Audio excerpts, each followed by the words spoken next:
Gaano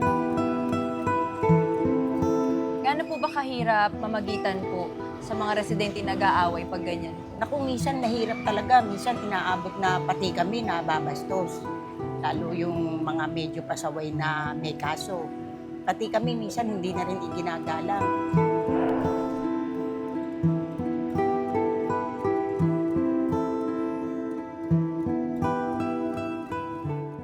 Ikaw ako, kaya ipanalo, winner tayo lahat.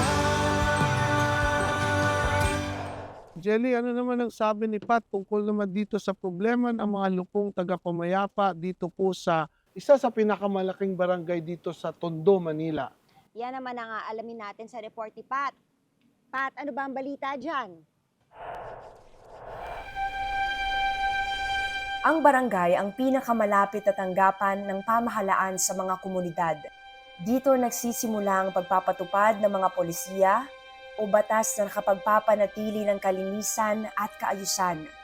Bago umabot sa mga polis at sa hukuman ang mga suliranin ng pamayanan, mayroong obligasyon na ang barangay na tumugon at mamagitan. Ang Maynila ay tinaguri ang most densely populated city in the world. Tahanan ng pinakamaraming mamamayan sa iisang lugar. Dahil dito, di maiiwasan ang samut-saring issue na ugat ng gulo o di pagkakaunawaan. Yan din ang sinasabing isa sa mga dahilan kung bakit nakilala ang lugar ng Tondo. Mga kapuso, kasama ko po si Sir Joel Gungon. Siya pa ang punong lingkod ng Barangay 117. Magandang araw, sir. Isang mapagpalang umaga po, ma'am. Ano po ba yung kadalasang nirereklamo po ng mga residente dito? Sa amin pong maliit na nasasakupang barangay, ang kadalasan pong dinudulog sa aming tanggapan. Una, yung minura ko na ganito. Yan, merong yung mga sautangan. Ito yung pinakamarami, lalo-lalo na yung pumasok po yung social media, yung mga paninirang puri. Tsaka yung mga ano po, yung mga paupaan. Yung hindi nagbayad si ganito. Ayun po yung mga kadalasan na pumapasok sa aming tanggapan. Sad to say, minsan may mga kapitbahay tayo na parang namemerwisyo lang. Parang meron siyang ego na sa usgado tayo magkita.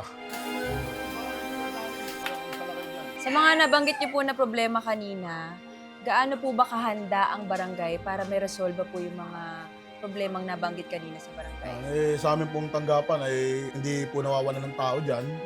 Sa lagi pong may sasalubong sa mga nais magreklamo. So everybody's welcome. May mga kaso naman na isang arap lang, okay naman. Pero minsan may mga pagkakataon na namemerwisyo lang siya, no? Kayang-kaya naman, pero minsan talagang ayaw. Doon pumapasok yung lupon taga-pamayapa. After nun, hindi kaya ng chairman for 15 days, papasok po siya sa lupon. Good morning! Gaano po ba kahalaga ang papel ng lupon na taga-pamayapa dito sa barangay niyo? Ang bawat barangay po ay inatasan na meron po dapat na lupon na hindi po bababa ng 10.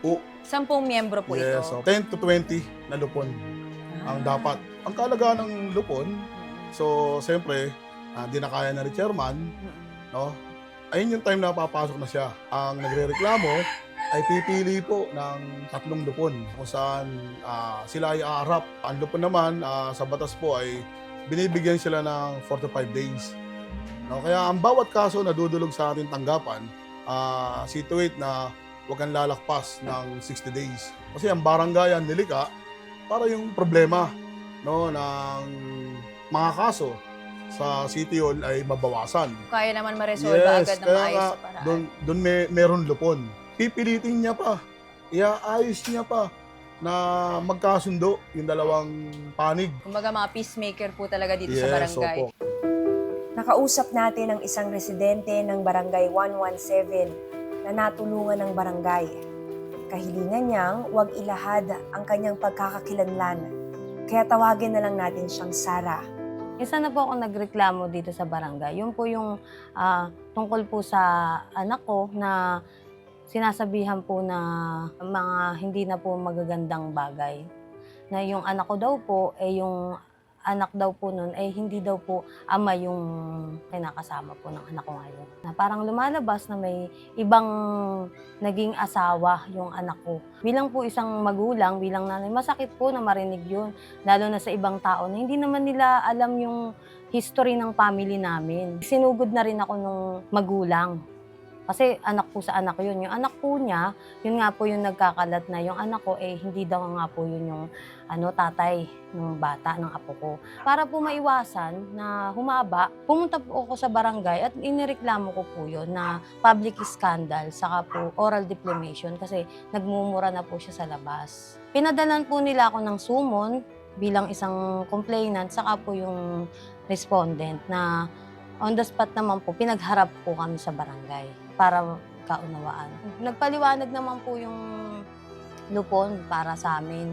Pinaliwanag niya po yung mga pwedeng mangyari. Nagkaayos din naman po kami. Hindi na po lumalayon. Ang mahalaga na may lupon sa barangay kasi pinakikinggan po nila yung mga nasa sa loobin namin. Mailalabas mo lahat ng galit mo kasi yun po yung pinakamasarap sa pakiramdam eh. Yung may pagsabihan ka ng nararamdaman mo, ng galit mo, ng inis mo. Papayuhan ka po nila na dapat mong gawin, na talagang dumarating sa buhay yung ganyan, paano mo haharapin. Yun po, napapayuhan po nila ng maayos kaming mga residente.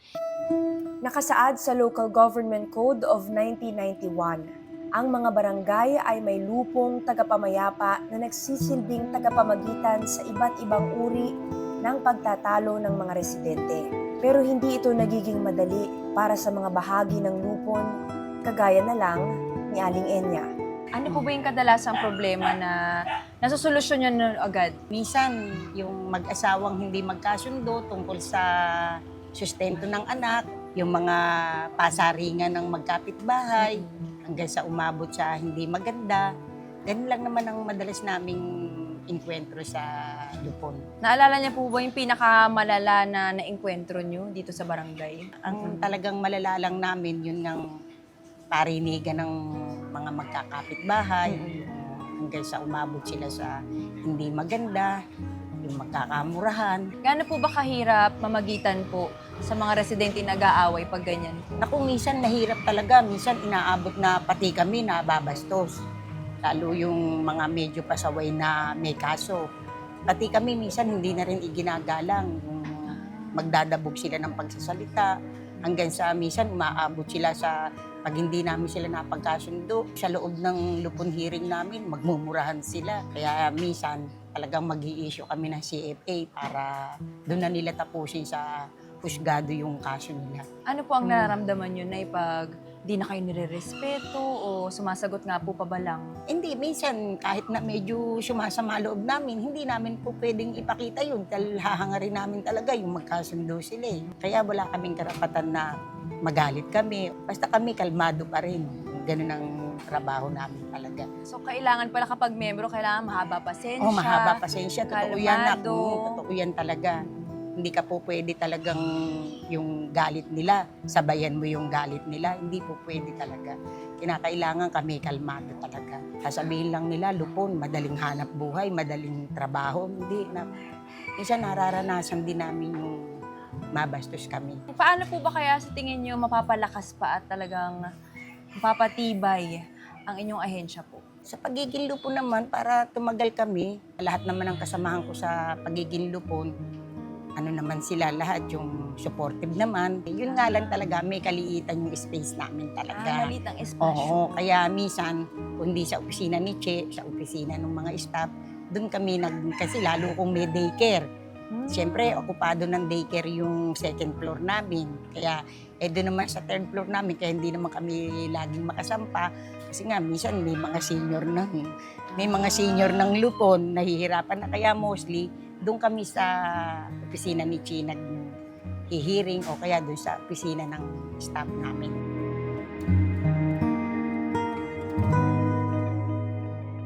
Mga kapuso, ngayong araw nakita natin ang halaga ng pagkakaroon ng maayos na lupong tagapamayapa para mapanatili ang maayos na ugnayan ng mga residente sa lahat ng barangay sa buong bansa.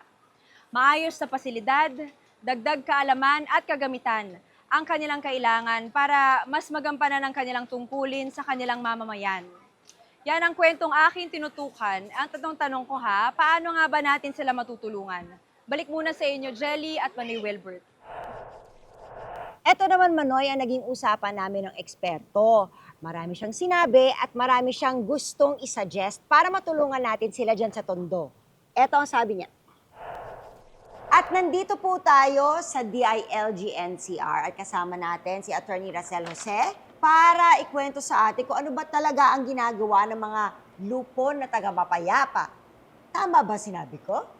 Good morning, Miss Jelly. Good morning, Assistant Regional Legal Officer, Attorney Racel Jose. Good morning, ma'am.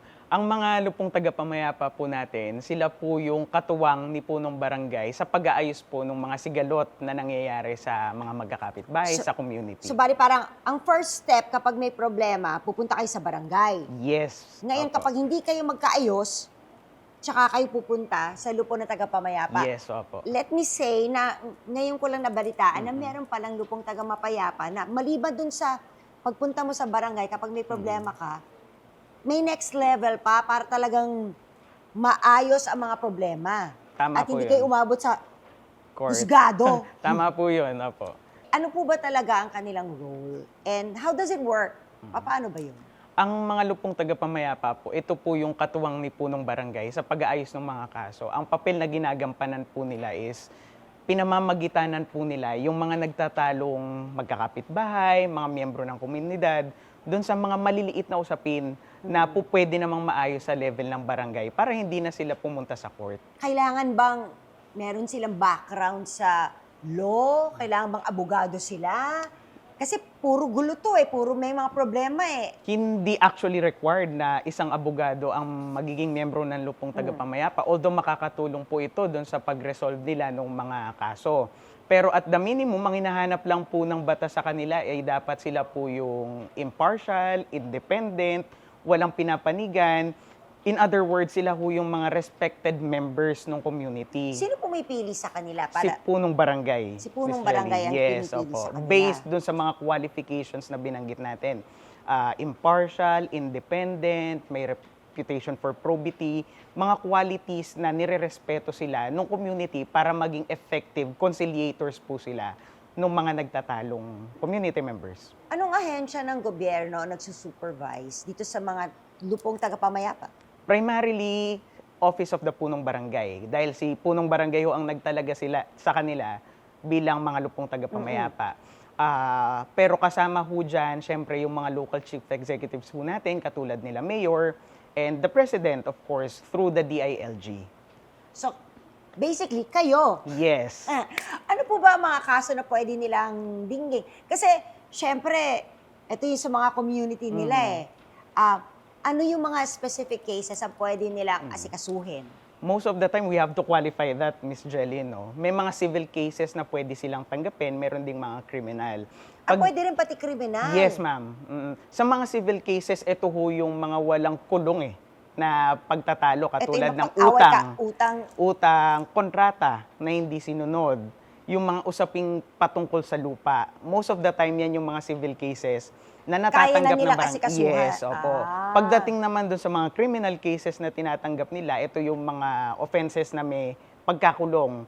Mga light offenses lang ang pwedeng Mga tanggapin ng barangay. Snatching, ganyan. Yes. Nakaw, ganyan. Yung paninirang puri, slight physical injuries. Yung mga bawsi ba? threats. Pwede rin? Merong bukod na opisina specialized to handle vowsy cases. Hindi ho yun dumadaan sa lupon. Pero meron din yun sa barangay? Meron sa barangay din po Ano siya. pangalan nun? Violence Against Women and Children Desk. Desk. Yes. So vowsy desk. Yes, opo. May ganun. Epektibo po ba ito? Kasi parang ang dami-daming faction sa isang barangay. Yes. Opo. Nakakatulong po ba talaga? Definitely, kasi malaki ho yung nagiging papel na ginagampanan ho nila Tandaan po natin ang barangay, sila ho yung unang pinupuntahan pag Oo, nagkaroon diba? ng problema. At saka kilala nila yung buong community Tama po yun. Kaya ho, malaki ang papel na ginagampanan ng mga lupon dahil sila ho yung nirerespeto ng komunidad. Nirerespeto sila, kaya kung merong mga problema, issues na pinagtatalunan, kung hindi kaya ni punong barangay, bibigyan pa ng pagkakataong makapag-ayos ulit sa pamamagitan ng mga lupong tagapamayapa. So ngayon na alam natin nandiyan sila, nakakatulong talaga sila. Ano po ba ang mga tulong na ibinibigay ng DILG sa mga lupong tagapamayapa? Kasi syempre, nakakatulong sila sa community eh. Opo. And I'm sure they all need assistance.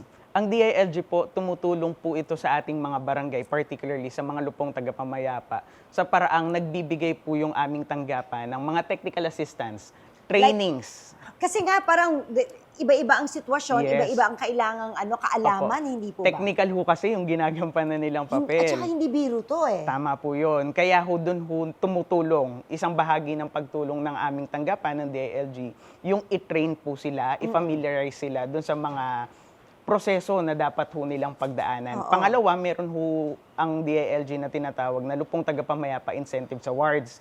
Ito ho'y isang programa na kung saan tinitingnan natin yung husay at galing ng mga lupong tagapamayapa natin at binibigyan ho natin sila ng incentives taon-taon. Wow! Ito para klaro din lang sa mga nanonood sa atin. Kasi kahit ako tinanong ko ito eh. Siyempre, parang employed sila ng gobyerno. Parang, kumukuha ba sila ng sweldo? Or ano ba ito, allowance? Ano bang... Actually, ang ating mga lupong tagapamayapa, Miss Jelly, tumatanggap po sila ng honorarium. Subalit, dapat maintindihan natin na yung honorarium na tinatanggap ho nila, hindi ho ito ganun kalaki.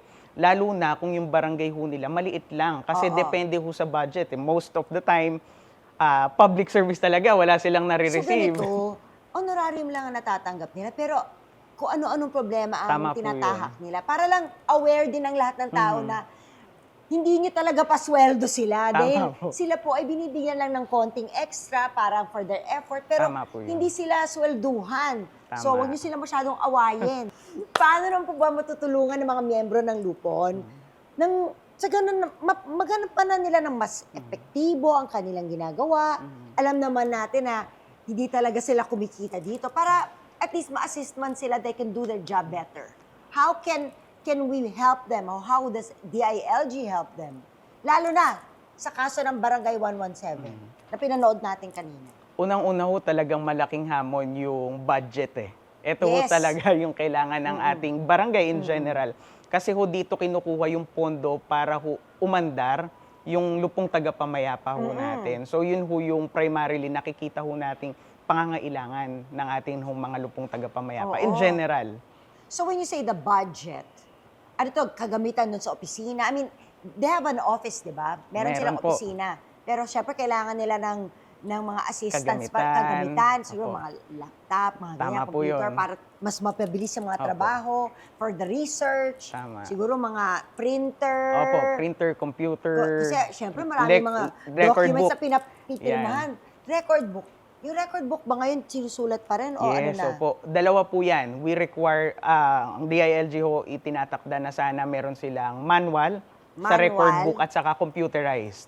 At computerized. Yes, opo. Para lahat streamline, mas Tama po madaling yun. hanapin kapag may problema. Tama po yun. So natanong ko na sa iyo, attorney, kung ano ba talaga ang mga kailangan ng ating mga lupong tagapamayapa. Maraming salamat, attorney, Thank you din for po. helping us. Yung insight na binigay niyo para sa aming storya today. Thank you. Thank you din po, Ms. Jel. Una po sa lahat, maraming salamat po sa mainit na pagtanggap niyo po sa amin. Salamat po, nakakatuwa dahil nakasama po ako sa cleanup drive niyo sa barangay. At hindi lang po dyan nagtatapos ang aming tulong dahil may sorpresa po kami para sa inyo. Ready na po ba kayo? Ready po!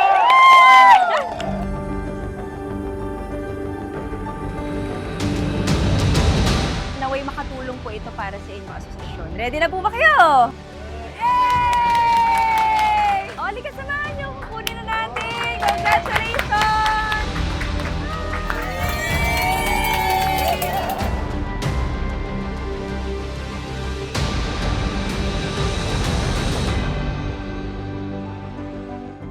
Mula Parañaque, punta naman tayo ng Tondo.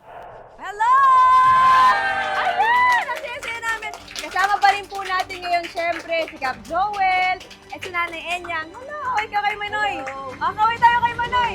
Yan! Woo! Una sa lahat, gusto ko lang pong pasalamatan sa iyong lahat po dahil sa pagbibigay po ng kwento ninyo, sa mainit na pagtanggap niyo po sa amin, at saludo po ako sa inyong ahensya na magbigay po kayo ng lahat ng energy nyo, ng time nyo, at pagmamahal nyo para sa inyong mga kababayan dito sa komunidad.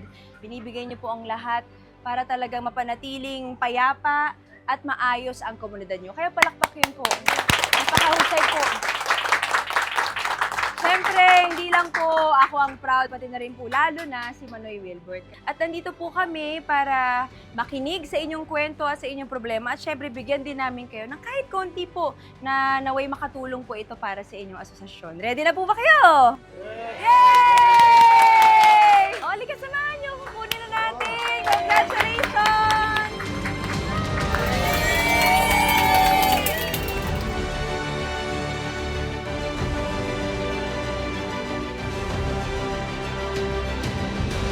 Mali po sa si Manoy ang ninong ko, tanggapin niyo po ang PC at printer para sa opisina niyo.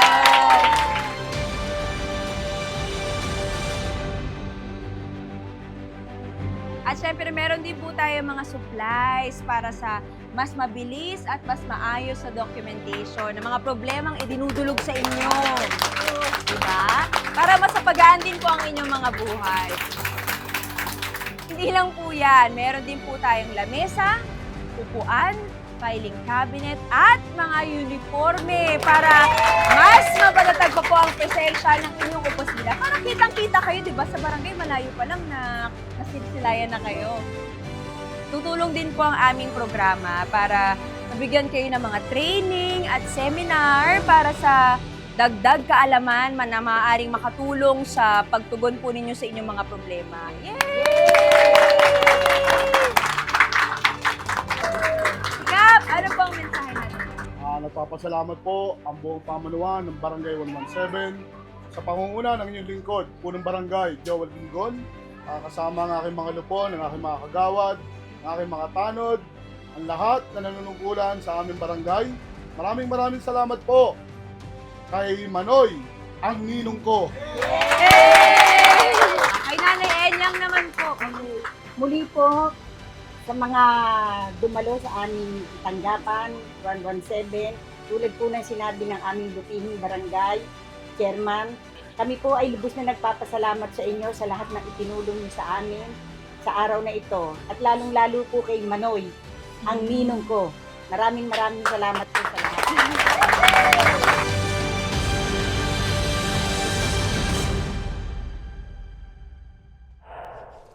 Ang saya talaga ng segment na ito, Manoy, no? There really is joy in giving. Don't you agree? Agree ako dyan, Jelly. Diba? But anyway, wag po kayong bibitiw dahil magbabalik pa ang si Manoy, ang ninong ko. Kaya ipanalo, winner tayo lahat. Ikaw ako, kaya ipanalo, winner tayo lahat.